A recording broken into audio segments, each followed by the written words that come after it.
Ikaw ba ay single, walang jowa, at may sariling mundo? Gusto mo magpatayo ng bahay, ngunit ang budget ay hindi sapat? Kung wala ka naman kaarte-arte sa buhay at masinop ka naman, maaring ito ang nababagay sa'yo.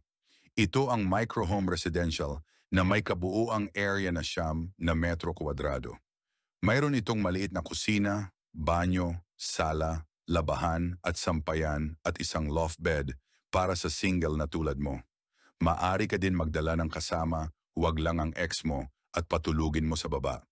Ang microhome ay maaring gawa sa light materials or prefabrication tulad ng steel tubulars frame at cement board.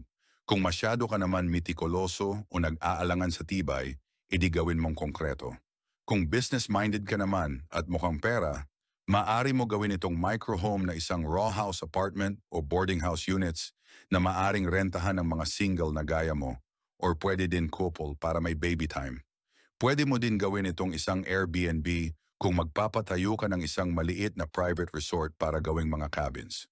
Kung mapagtripan mo naman magpatayo sa backyard nyo na may maliit o sapat na espasyo, maari mo itong gawin para sakaling palayasin ka ng asawa mo, meron kang matutuluyan na hindi mo na kailangan lumayo pa.